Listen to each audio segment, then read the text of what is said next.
መጽሐፈ ዜና መዋዕል ካልዕ ምዕራፍ 18 ለኢዮሣፍጥም ብዙ ብልጥግናና ክብር ነበረው። ለአክዓብም ጋብቻ ሆነ። ከጥቂት ዓመት በኋላም ወደ አክዓብ ወደ ሰማርያ ወረደ። አክዓብም ለእርሱና ከእርሱ ጋር ለነበሩት ሕዝብ ብዙ በጎችንና በሬዎችን አረደ።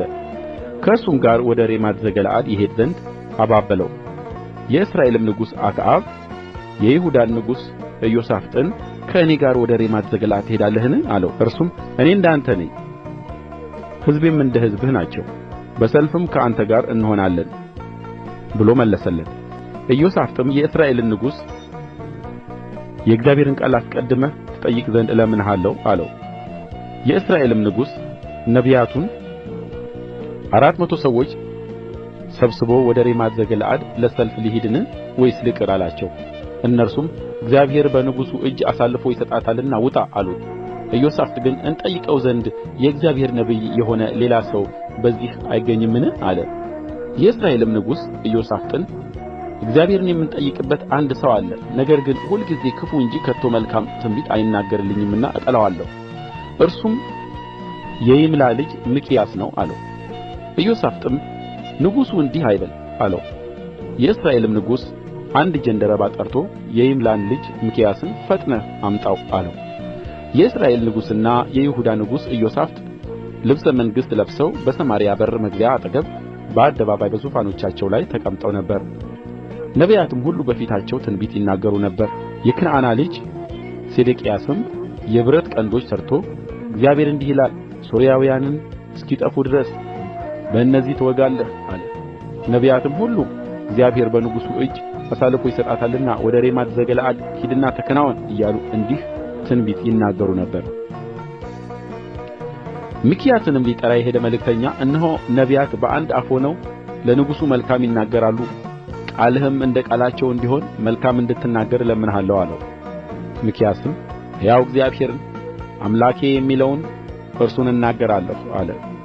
ወደ ንጉሡም በመጣ ጊዜ ንጉሡ ሚክያስ ሆይ ወደ ሬማት ዘገለዓድ ለሰልፍ እንሂድን ወይስ እንቅር? አለው። እርሱም ውጣ ተከናወን፣ በእጅህም አልፈው ይሰጣሉ አለ።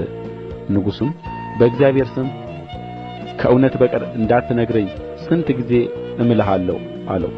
እርሱም እስራኤል ሁሉ ጠባቂ እንደሌላቸው በጎች በተራሮች ላይ ተበትነው አየሁ። እግዚአብሔርም ለእነዚህ ጌታ የላቸውም፣ እያንዳንዱም በሰላም ወደ ቤቱ ይመለስ አለ ብሎ ተናገረ። የእስራኤልም ንጉሥ ኢዮሣፍጥን ክፉ እንጂ መልካም ትንቢት አይናገርልኝም አላልሁህምን? አለው። ሚክያስም አለ እንግዲህ የእግዚአብሔርን ቃል ስሙ። እግዚአብሔር በዙፋኑ ተቀምጦ የሰማይም ሠራዊት ሁሉ በቀኝና በግራው ቆመው አየሁ። እግዚአብሔርም ወጥቶ በሬማት ዘገለዓድ ይወድቅ ዘንድ የእስራኤልን ንጉሥ አክዓብን የሚያታልል ማን ነው? አለ።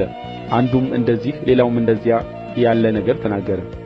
መንፈስም ወጣ፣ በእግዚአብሔርም ፊት ቆሞ እኔ አታልለዋለሁ አለ። እግዚአብሔርም በምን? አለው።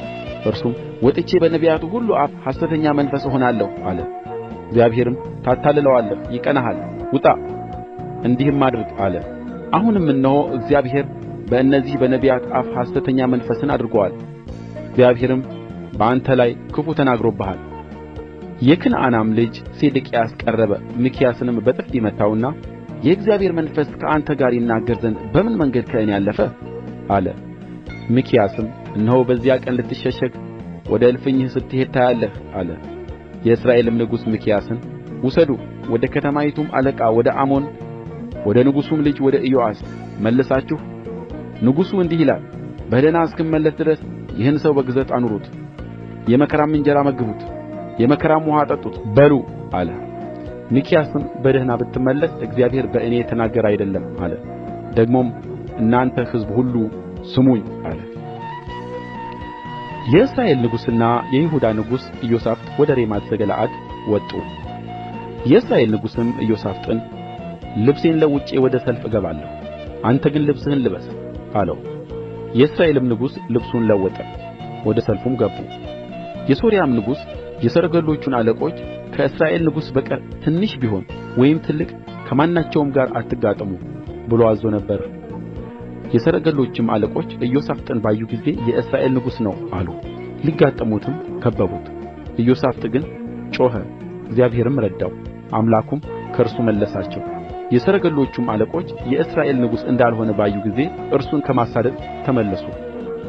አንድ ሰውም ቀስቱን በድንገት ገትሮ የእስራኤልን ንጉሥ በጥሩር መጋጠሚያ በኩል ሳምባውን ወጋው። ሰረገለኛውንም ተወግቻለሁና እጅህን ግታ፣ ከሰልፍም ውስጥ አውጣኝ አለው። በዚያም ቀን ሰልፉ በረታ። የእስራኤልም ንጉሥ በሶርያውያን ፊት እስከ ማታ ድረስ በሰረገላው ላይ ራሱን ይደግፍ ነበር። ፀሐይም በገባ ጊዜ ሞተ።